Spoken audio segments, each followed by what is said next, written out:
अस्सलाम वालेकुम everyone, this is Miya Akbar. Hope so आप सब लोग ठीक होंगे और मेरी वीडियोस आपको पसंद आ रही होंगी। आज जी हम लोग जर्नल साइंस 201 का लेक्चर नंबर 2 कर रहे हैं। लेक्चर नंबर 1 हमने कंप्लीट कर लिया था। मुझे उम्मीद है कि आपको हर चीज़ इसमें समझ आ गई होगी। इन वीडियोस में बेसिकली हम लोग बात करेंगे पेपर पॉइंट ऑफ व्यू से, यानी कि जो चीज़ें आपके पेपर में आई हैं हम सिंपल उससे ही डिस्कस करेंगे। तो चलिए जी वीडियो करते हैं स्टार्ट।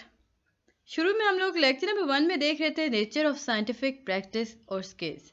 हम लोगों ने देखा कि ऑब्जर्वेशन होती है, क्वेश्चंस होते हैं, ये सारी चीज़ें जो थी ना, इसे हम इस डायग्राम के थ्रू समझते हैं। काफ़ी इजी हो जाएगा इस डायग्राम के बाद आपके लिए। सबसे पहले ऑब्जर्वेशन होती है, यानी स्टूडेंट ऑब्जर्व करते हैं। अब वो क्या करते हैं? एक्सपीरियंस हो गया, लिटरेचर हो गया, डिस्कवरी बॉक्सेस हो गए, और दूसरे स्टूडेंट्स से बात की, उनके इंटरेस्ट का पता चला, इंटरनेट हो गया। ये सारी चीज़ें हैं जहाँ से बच्चे या स्टूडेंट ऑब्जर्व करते हैं। जब उन्होंने ये सब देखा तो उनके दिमाग में क्वेश्चन रेज हुआ। तो सेकंड स्टेप हमारे पास आता है जी, रेजिंग क्वेश्चंस। इसमें हम वो क्वेश्चंस होते हैं जो मतलब वो जितनी चीज़ें उन्होंने ऑब्जर्व की होती है ना, उनके रिलेटेड जो चीज़ें उनके दिमाग में कंफ्यूजन क्रिएट कर रही होती है ना, वो क्वेश्चंस बच्चे यहाँ पे आके करते हैं। Like why, how can I, what will happen if, is it possible. ये इस टाइप के क्वेश्चंस होते हैं जो बच्चे पूछते हैं। इसके बाद ये थर्ड स्टेप हमारे पास आता है प्लानिंग एंड डिज़ाइनिंग इन्वेस्टिगेशन। अब जब थर्ड में आए तो जब शुरू में बच्चे ने एक चीज़ देखी, सेकंड पार्ट पे उसने क्वेश्चन किया, थर्ड पे अब हम प्लान कर रहे हैं, डिज़ाइन कर रहे हैं इन्वेस्टिगेशन। इसमें हम क्या करते हैं?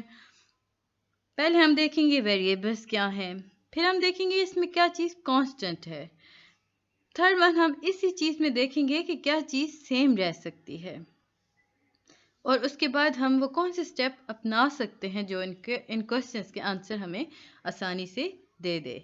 इसके बाद ही हम करते हैं कंडक्ट इन्वेस्टिगेशन को। इसमें होता यूँ है कि डेटा को जो ऑब्जर्व किया गया होता है ना, डेटा उसे कलेक्ट किया जाता है, गैदर किया जाता है। मोस्टली उसमें ये किए जाते हैं, क्लासिफिकेशन हो रही होती है, कंपेयर किया जा रहा होता है डेटा को, रिकॉर्ड किया जा रहा होता है डेटा को। ये एक मेजर स्टेप है इसके अंदर। इसके बाद ही जब इन्वेस्टिगेशन हो गई, एनालाइज कर लिया, logic connection based on evidence, what did we find out, ये सारा कुछ हो गया, तो इसके बाद हम लोग अगले स्टेप की तरफ जाएंगे, तो वो है इंटरप्रिएटिंग डेटा एंड ड्राइंग कंक्लूजन। आप लोगों को दिमाग में रखना होगा, सबसे पहले हमने ऑब्जर्व किया, सेकंड क्वेश्चन किया, थर्ड प्लान किया, फोर्थ कंडक्ट किया इन्वेस्टिगेशन को, फोर्थ और फिफ्थ हमने इसमें इंटरप्रिएट किया जी डेटा, और कंक्लूजन हमने ड्रा किया। अब हम जब सिक्स्थ की तरफ जाते हैं ना, तो हम देखते हैं कि स्टूडेंट डिससिमुलेशन और कम्युनिकेटिंग फाइंडिंग। अब इसमें ये होता है कि जो स्टूडेंट होते हैं जब वो सारा काम कर चुके होते हैं ना, एक उन्हें टास्क मिला था ना, उन्होंने उस टास्क के अकॉर्डिंग ये सारा काम किया, उसके बाद वो प्रेजेंट करेंगे टीचर को और अपने फेलो स्टूडेंट्स को अपनी लॉजिक, अपनी एविडेंस देंगे जो कि सपोर्ट कर रहा होगा उनके ऑब्जर्वेशन या उनकी फाइंडिंग को। इसके बाद जी दोबारा से स्टूडेंट ऑब्जर्वेशन तक हम वापस सर्कल स्टार्ट हो जाता है। तो मुझे उम्मीद है कि आपको ये चीज़ समझ आ गई होगी। सबसे पहले क्या किया गया था? ऑब्जर्वेशन की गई थी, सेकंड पे क्वेश्चनिंग थी। अगर आपके पास क्वेश्चन आता है ना कि बताएं जी क्या है साइंटिफिक स्किल्स और या नेचर ऑफ साइंटिफिक प्रैक्टिस और स्किल्स में कितनी चीज़ें हैं और क्या हैं, तो आप आसानी से लिख सकते हैं। सबसे पहले हमने ऑब्जर्वेशन हेडिंग दिया, ऑब्जर्वेशन। ये आपके ये जो हेडिंग वाला चक्कर होता है, ये आपके फुल मार्क्स लेके आता है। तो कोशिश किया करें थोड़ी सी प्रोमिनेंट करके हेडिंग दिया करें। उसके नीचे आप अपनी मर्जी से वर्डिंग लिखते हैं। हेडिंग देखेगा चेक करने वाला से पता चल जाएगा भी ओके फाइन बच्चे को आता है। आप लिखेंगे ऑब्जर्वेशन, उसके अंदर आप लिख सकते हैं we conduct observation, we see the object, we search from internet like this. और उसके बाद फिर आप फिर क्वेश्चन की हेडिंग दें, फिर रेजिंग क्वेश्चन करते हैं, उसमें अपनी मर्जी से जो चीज़ें लिखना चाहें। फिर उसके बाद जी हाइपोथेसिस, एक्सप्लेनेशन, जो भी आपका दिल करे उसमें आप एक हेडिंग दे दें, यानी कि आप इन्वेस्टिगेट करें। प्लान करना, डिज़ाइन करना, बेसिकली आप हाइपोथेसिस कर रहे होते हैं, हाइपोथेसिस उसकी एक्सप्लेनेशन ढूंढ रहे होते हैं ना कि क्या हुआ, क्यों हुआ, ये सारी चीज़ें। इसके बाद ही हमारे पास आता है एक्सप्लोरिंग प्रोसेस स्किल।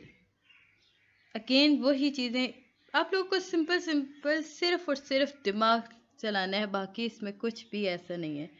अब देखिए इसमें वही चीज़ें आ गई ना, इसमें जी हमारे पास पहले वाले में भी ऑब्जर्वेशन थी, ऑब्जर्विंग कर दिया गया, आप ऑब्जर्वेशन लिखते हैं, क्वेश्चनिंग आ गई, हाइपोथेसिस आ गया, प्रिडिक्टिंग आ गया। फिर इसमें इन्होंने क्या किया, हाइपोथेसिस और प्रिडिक्टिंग को अलग कर दिया, वहाँ हम लोग एक लिख रहे थे तो यहाँ पे थोड़ा सा सेपरेट कर दिया। प्लानिंग इन्वेस्टिगेशन आ गया, इंटरप्रेटिंग एनालाइजिंग डेटा आ गया, सेम था। लास्ट में हमारे पास आता है कम्युनिकेटिंग। तो ये सारी चीज़ें जी हमारे पास सेम ही आ रही होती हैं, बस आपको याद रखना है कि ये 6-7 स्टेप ऐसे हैं जो बार बार रिपीट हो रहे होते हैं। इसके बाद जी आपको ये सारी चीज़ें समझाने के लिए ना, अब मैंने आपको बताया कि आपने ऑब्जर्व किया, क्वेश्चन किया, आपने हाइपोथेसिस यूज़ की, हाइपोथेसिंग की, प्रिडिक्टिंग की, प्लानिंग की, या अब ये सारा कुछ आप लोग को थोड़ा थोड़ा आपके दिमाग के ऊपर से गुजर गया होगा। अब हम चलते हैं एक्सपेरिमेंट की तरफ। एक्सपेरिमेंट से हमें क्लियर हो जाएगा कि इस चीज़ का मतलब क्या था और इस स्टेप को हम कैसे लेके चल सकते हैं।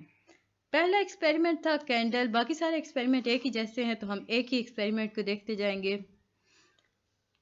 अच्छा, आपको एक एक्सपेरिमेंट दिया गया, आपकी टीचर ने, फॉर एग्जांपल एक स्टूडेंट है, उन्हें कहा कि आपने कैंडल के बारे में रिसर्च करके हमें मुझे बताना है, क्या आप करेंगे? तो सबसे पहले आप हेडिंग देंगे जी कैंडल क्या है। हम डायरेक्ट पिक्चर की तरफ जाते हैं, या रुके मैं आपको यहीं से समझा देती हूँ। सबसे पहले आप अपने दिमाग में सोचेंगे ना भाई किस तरह कैंडल होती है, कैसी होती है। उसके बाद आप पूरा प्रोसेस सोच चुके होंगे, आप सेंटेंस लिखेंगे, उन्हें अंडरलाइन कर देंगे। फिर आपने जैसा सोचा था ना कि कैंडल आपके नज़दीक ऐसी है, तो आप उसे ड्रॉ करेंगे। फिर उसके बाद आप उसकी लाइट करेंगे, यानी कि आप उसमें ड्रॉ ही करते जाएंगे किस तरह लाइटिंग है। फिर आप लेबल करेंगे अपनी डायग्राम को। ये देखिए हम लोगों ने स्टूडेंट सबसे पहले ड्रॉ की कैंडल, डायग्राम पूरी उसने बना दी, उसके बाद उसने लेबल कर दी। ये बिफोर लाइटनिंग की थी। जैसे उसने लाइटनिंग वाली डायग्राम दोबारा उसने सोचा भी जब लाइट चलेगी, यानी कि आग जब जलेगी उसके ऊपर, तो वो कैसी हो जाएगी। तो उसने एक और डायग्राम बनाई। अब जब उसने 2 डायग्राम्स बनाई ना, तो उसने देखा कि इनमें डिफरेंस है। अब उसने जब देखा, उसे महसूस हुआ, तो इसका मतलब है कि उसने ऑब्जर्व किया, यानी कि यहाँ पे ऑब्जर्वेशन स्किल आ गई। इस एक्सपेरिमेंट के अंदर हमारे पास ये ऑब्जर्वेशन स्किल आई। एक और चीज़ आई कि इसमें बच्चे ने बात की अपने साथी से, टीचर से, टीचर को बताया, तो इसमें आ गई जी कम्युनिकेशन। तो कम्युनिकेशन स्किल इसके अंदर आ गई। अब जब उसने देखा 2 डायग्राम्स हैं, एक उसने ऐसी बनाई, ऑब्जर्व कर लिया डिफरेंस है, फिर उसने प्रिडिक्ट भी किया ना, उसने बताया कि ये दोनों डायग्राम डिफरेंट हैं। तो यहाँ पे हमारे पास प्रिडिक्टिंग स्किल भी यूज़ हो गई। तो इसका मतलब ये हुआ कि जो 5-6 हमारे पास स्किल्स थी, उसके अंदर इस प्रैक्टिकल के अंदर हमने 3 स्किल्स यूज़ की। फर्स्ट वन थी जी ऑब्जर्विंग, सेकेंड वन थी हमारे पास प्रिडिक्टिंग, थर्ड वन थी कम्युनिकेटिंग। अब ऑब्जर्विंग के अंदर वही चीज़ें मैं भी आपको बता चुकी हूँ कि आपने नोटिस किया। तो यही सारी चीज़ें हैं जी। आप अगर इस वर्डिंग में लिखना चाहें तो आप लिख सकते हैं कि observing can define in many different ways, like to take notice, to make comment और remark after looking, to watch carefully without participating actively. इसके बाद ही हमारे पास आता है प्रिडिक्ट। मैंने बताया ना कि उसने प्रिडिक्ट किया। प्रिडिक्शन या फोरकास्ट, ये एक ऐसी स्टेटमेंट होती है जो बताती है कि ये चीज़ फ्यूचर में कैसी लगेगी ना, इसमें क्या डिफरेंस है। ये आप इसे एक्सपेरिमेंट बेस्ड नहीं कर सकते, या यूँ कह लें कि नॉट एक्सपीरियंस बेस्ड। बेसिकली ये एक्सपीरियंस बेस्ड या नॉलेज बेस्ड नहीं होती। प्रिडिक्ट होता है यानी कि आप लोग कुछ भी क्या आप प्रिडिक्ट कर सकते हैं। अब प्रिडिक्ट को उर्दू में कहते हैं जी क्या कहते हैं, प्रिडिक्शन की ना, इसे चलें अब ज़हन में आता है तो मैं बताती हूँ। प्रिडिक्शन लाइक बता रहे हैं पेशेंट गोई, बेसिकली इसे कहते हैं जी पेशेंट गोई। आपने प्रिडिक्ट कर दिया, इसका कोई हकीकत से लेना देना नहीं है, आपको लगता है ऐसा कि ऐसा हो जाएगा, तो उसे प्रिडिक्शन कहा जाता है। इसके बाद है जी कम्युनिकेटिंग। कम्युनिकेटिंग का मतलब होता है कि आप इंटरचेंज कर रहे हैं अपने एक्सपीरियंस, अपने आइडियाज़ आप एक्सप्रेस कर रहे हैं एक दूसरे के साथ। तो ये एक यूँ समझ लें क्लियरली अंडरस्टूड चीज़ होती है कम्युनिकेशन। इसके बाद ही हमारे पास अगले 2 एक्सपेरिमेंट हैं, वो सेम ही हैं, इनमें इतना कुछ भी डिफरेंस नहीं है। जो डिफरेंस आएगा हम वो उसे देखते जाएंगे। देखें, उसमें भी हमने ऑब्जर्व किया था पिछले वाले में हमने प्रिडिक्ट किया था, इस पे हम हाइपोथेसिस यूज़ कर रहे हैं। अब हाइपोथेसिस क्या है? ये एक न्यू स्किल है जी, अभी आपको पता चली हाइपोथेसिस। अगर बहुत सिंपल वर्ड्स में हम कहें तो हम कहेंगे कि it is type of explanation from a phenomena. Hypothesis is type of explanation for a phenomena, यानी कि आप किसी भी चीज़ की क्लैरिफिकेशन अपने वर्डिंग में, आपके नज़दीक जो चीज़ है आप उसे डिफ़ाइन कर देंगे ना, तो उसे हम हाइपोथेसिस कहते हैं। आप एक्सप्लेन कर रहे हैं ना, उसे हाइपोथेसिस कहा जाता है।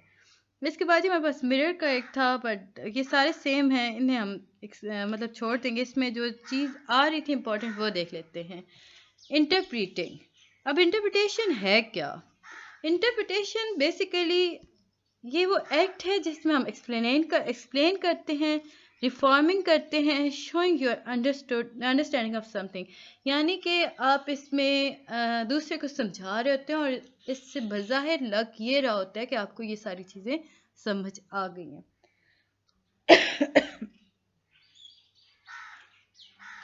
फॉर एग्जाम्पल, जो इंसान, अगर 2 लोग बैठे हैं, एक आप उर्दू बोलने वाले हैं, आपके सामने चाइनीज़ बैठा है, अब आपके साथ एक आदमी है जिसे चाइनीज़ समझ आ रही है ना, तो वो जो चाइनीज़ बोलेगा उसे वो डिफ़ाइन करके, ट्रांसलेट करके आपको बताएगा, तो वो इंटरप्रीटर होता है। बिकॉज उसे वो सारा कुछ समझ आ रहा है, वो आप तक उसकी बात सारी पहुंचा रहा है, तो इसे कहते हैं इंटरप्रिटेशंस। मुझे उम्मीद है कि आपको ये सारी चीज़ें समझ आ रही होंगी। आगे बढ़ने से पहले काइंडली मेरे चैनल को लाइक और सब्सक्राइब ज़रूर कर दें। पसंद आता है तो कमेंट करें और अपने दोस्तों के साथ शेयर भी कीजिएगा। लेक्चर नंबर 3 में शुरू में हम देख रहे हैं जी, रिव्यू हो रहा है, वो ये सारी चीज़ें जो मैं अभी आपको काफ़ी डिटेल में बता चुकी हूँ। अब बढ़ते हैं प्रोसेस केस की तरफ, यानी कि यहाँ पे आके हम हर स्किल के अंदर उसकी डेफिनेशन, उसके एग्जाम्पल, हर चीज़ देखते जाएंगे। सबसे पहले जब हम ऑब्जर्व करते हैं ना, तो उसके अंदर लर्नर को क्या पता चलता है, वो क्या यूज़ करता है। देखिए, वो अपनी सेंस यूज़ करेगा। उसकी सेंसेस जो होंगी वो एक्सटेंडेड होंगी बाय यूजिंग टूल, इंस्ट्रूमेंट। जितनी चीज़ें उसे ज़रूरत होंगी ना, उसके अकॉर्डिंग उसकी सेंसेस काम करना शुरू कर देंगे। वो टूल्स यूज़ करेगा, इंस्ट्रूमेंट यूज़ करेगा। फिर जी हमारे पास आता है distinguishing from many observation those which are relevant to the problem at hand, यानी कि फिर उसके बाद अपने, जब आपने ऑब्जर्वेशन देख ली, उसके बाद आप सारी ऑब्जर्वेशन को देखेंगे और जो आपके सिमिलर होंगी, यानी कि आपके नज़दीक होंगी, आप उन्हें अलग कर देंगे। उसके बाद इसी ऑब्जर्वेशन के अंदर ना थर्ड स्टेप क्या होता है, आइडेंटिफाई करते हैं आप डिफरेंस और सिमिलरिटीज़ को बिटवीन ऑब्जेक्ट्स एंड मटेरियल। तो पहले में हमने क्या किया, हमने किया सेंसेस का यूज़, इसमें हमने इंस्ट्रूमेंट और टूल्स को यूज़ किया। फिर इसके बाद हमने डिस्टिंग्विश किया जी उसके अंदर से, ये हमारा एरो किधर चला गया, इसे हम वापस लेके आते हैं। फिर हमने डिस्टिंग्विश किया, थर्ड फॉर्म पे हमने से आइडेंटिफाई कर दिया सिमिलरिटीज़ और डिससिमिलरिटीज़ को। अब जी ये जब 3 स्टेप हमने देख लिए ना, तो अब हमारे पास प्रॉपर डेफिनेशन आ गई। तो क्या हो गई जी hypothesis? Hypothesis is something in which we use the senses and appreciate tool to gather information about an object, event or phenomena is called observation. यानी कि इसमें हम यूज़ करते हैं सेंस, appreciate tools, किस लिए? गैदर करने के लिए इंफॉर्मेशन को। अब किस चीज़ की इंफॉर्मेशन है? किसी भी ऑब्जेक्ट की हो सकती है, किसी भी इवेंट की हो सकती है, या किसी भी फिनोमेना की हो सकती है। इसे हम कहते हैं ऑब्जर्विंग। अगला है जी हमारे पास सब स्किल। सब स्किल जो होता है इसके अंदर इंक्लूड होता है जी, कलेक्ट करता है एविडेंस को, आइडेंटिफाई करता है सिमिलरिटीज़ और डिससिमिलरिटीज़ को, और क्लासिफाइंग करता है, या मैयर, यू समझ लें कि क्लासिफाई करता है, आइडेंटिफाई करता है, मैयर करता है रेलेवेंट ऑब्जर्वेशन को। अगला हमारे पास था जी क्वेश्चनिंग। अब क्वेश्चनिंग में क्या होता है, आपके पास वैरायटी ऑफ क्वेश्चंस होते हैं अबाउट फिनोमेना, यानी कि आपके पास बहुत सारे क्वेश्चंस आ गए इस फिनोमेना के रिलेटेड। फिर आपने रिकग्नाइज कर लिया जी क्या डिफरेंस है क्वेश्चंस का, that can or cannot be answered by investigation. या यूं कह लें कि हम यहाँ पे आके रिकग्नाइज करते हैं, हमें पता चल जाता है कि कौन से ऐसे क्वेश्चन हैं जो इन्वेस्टिगेशन में हमारे लिए हेल्पफुल हो सकते हैं और कौन से नहीं. तो यहाँ पे हमने इन दो स्टेप्स को देखा तो हमारे पास डेफिनेशन आ गई माइंड में कि जो क्वेश्चंस को रेज किया जाता है, raising questions about an object, event and phenomena is called questioning. काफ़ी सिंपल हमने कर दिया. क्वेश्चन अगर आपके पास आता है जी व्हाट इज क्वेश्चनिंग, तो आप लिख सकते हैं कि क्वेश्चनिंग के अंदर आप रेज करते हैं क्वेश्चन को. इस type of scale in which we raise a question. बहुत सिंपल कर दिया ना हमने. अबाउट एनीथिंग करेंगे तो वो 2.5 मार्क्स देंगे आपको 3 मार्क्स में. थोड़ा सा आपने डिटेल देनी होती है. About an object, event and phenomena. अब इस क्वेश्चनिंग के अंदर हमारे पास एक सब स्किल भी आती है. अब वो सब स्किल क्या है, इसके अंदर जब हम रिकग्नाइज करते हैं ना, हमें पता चलता है कि क्या चीज़ इन्वेस्टिगेशन क्वेश्चंस के लिए इम्पोर्टेंट है.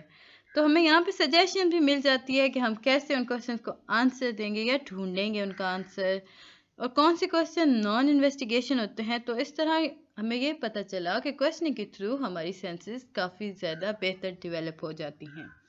हमें आइडिया हो जाता है कि क्या बोलना है और क्या नहीं. थर्ड वन है जी हाइपोथेसिस.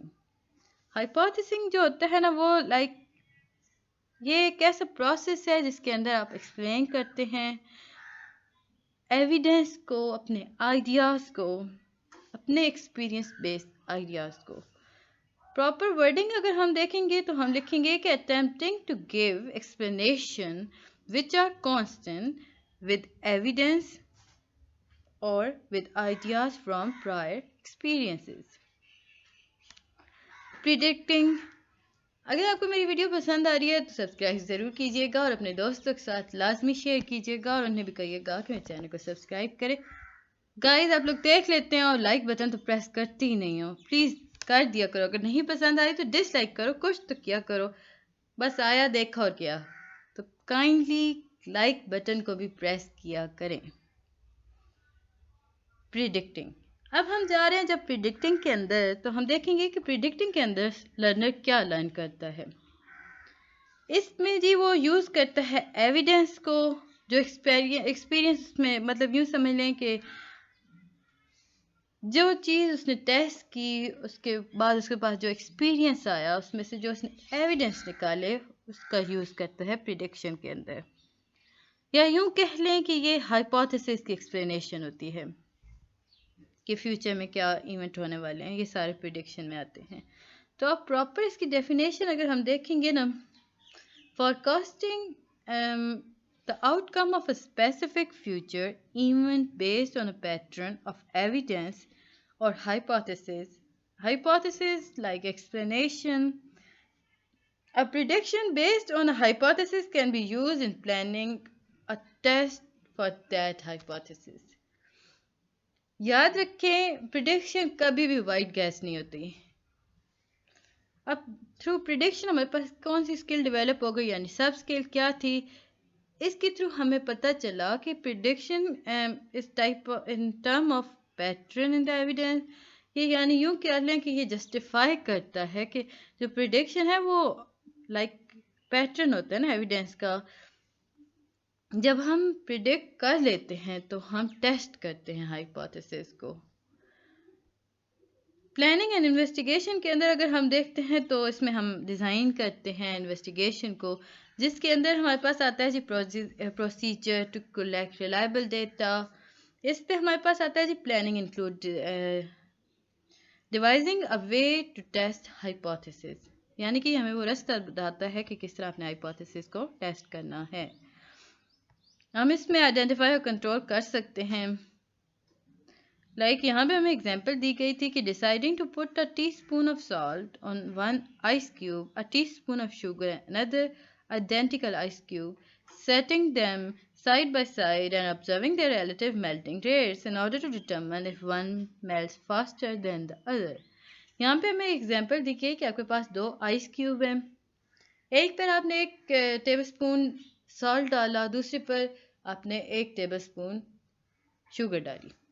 अब जब आपने ये डाली, आप वहाँ बैठ गए या आप टेस्ट कर रहे हो ना, आपका हाइपोथेसिस है कि ओके इतने टाइम तक आपने एस्टिमेट लगाया कि फाइनली 2.5 मिनट्स तक ये दोनों पिघल जाएंगे या इनमें से एक फास्टर पिघलेगा। अब आप देख रहे हो, अब वो मेल्ट हो रहा है, आप काउंट कर रहे हो, आप टेस्ट कर रहे हो, ये सारा कुछ हमारे पास आ रहा होता है। और फिर जब लास्ट में आपको पता चलता है कि फाइन ये हम लोगों ने करना था और ये इसका नतीजा आ गया। इंटरप्रिएटिंग है जी, वही दोबारा हम बात कर रहे हैं, इसकी डेफिनेशन देख लेते हैं।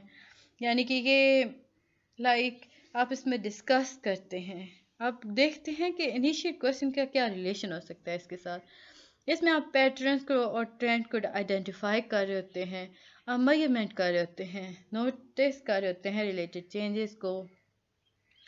तो इसकी डेफिनेशन हमारे पास आई कि कंसिडर एविडेंस, एविडेंस को हम देखते हुए जो एवल्यूट किया जाता है या ड्रॉ किया जाता है कंक्लूजन, वो असेस होता है डेटा से। और अगर हम बहुत सिंपल कर दें तो हम कहेंगे answering the question is called interpreting. Answering the question is called interpreting. अब इसमें हम जब देखते हैं तो इससे हमें पता चलता है कि ह्यूमन मिस्टेक्स आइडेंटिफाई होती हैं, कहाँ कहाँ हुई थी, एक्सपेरिमेंटल एरर हमारे सामने आते हैं, डेटा सेटिस्फैक्ट्री हमारे पास आ जाता है, या यूँ समझ लें कि स्टैटिस्टिकली डेटा हमारे पास इंटरप्रिएट होके आ जाता है। इसके बाद ही हमारे पास आता है छठा, कम्युनिकेशन। हम वन बाय वन देख रहे थे, तो मुझे उम्मीद है कि आपको समझ आ रहा होगा। कम्युनिकेशन, इसकी डेफिनेशन अगर हम बात करें तो हम कह सकते हैं कि ये रिप्रेजेंट करता है ऑब्जर्वेशन को, आइडियाज़ को, थ्योरेटिकल मॉडल्स और conclusion bye talking, writing, drawing, making physical model and so forth. इसके बाद ही हम लोग अगला टॉपिक देखते हैं, प्रोसेस स्किल और प्रैक्टिस का। जो प्रोसेस स्किल्स होते हैं ना, वो कभी भी डिस्क्रीटली प्रैक्टिस नहीं किए जाते। कोई ऑब्जर्व करता है, फॉर एग्जांपल ये नहीं होता कि आप बस कह के हट जाए और आपके पास एक नतीजा नहीं, आपको ऑब्जर्व करना होता है। फॉर एग्जांपल अगर हम बात करते हैं, जब हम किसी चीज़ को प्रिडिक्ट कर रहे हैं, इसके हाइपोथेसिस कर रहे हैं, तो हमें यहाँ पे इंटरप्रेटिंग करनी होती है। ये जो स्किल्स हमारे पास आती हैं ना, ये हमें बताती हैं कि आपने, ये एक दूसरे को डिस्टिंग्विश भी करी होती हैं, आपको बताती हैं कि आपने क्या क्या स्टेप्स लेके इन सब को सॉल्व करना है प्रैक्टिकल्स को। तो ये था जी लेक्चर नंबर 3। मुझे उम्मीद है कि आपको हर चीज़ समझ आ गई होगी। मिलते हैं नेक्स्ट वीडियो में, तब तक के लिए अल्लाह हाफिज़।